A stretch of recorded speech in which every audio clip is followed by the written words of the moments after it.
Hi, I'm Nick from MediHost. Today I wanted to share with you a exciting new feature in the latest release of Genie version 9.3.6, which is the ability to open the patient's demographic screen at the same time as another user having that patient's clinical record still open.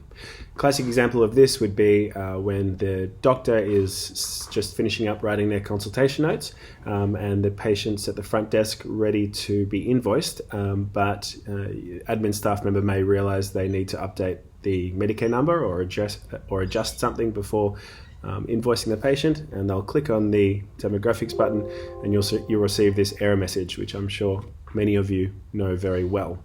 And then you click OK and you'll receive this read-only mode.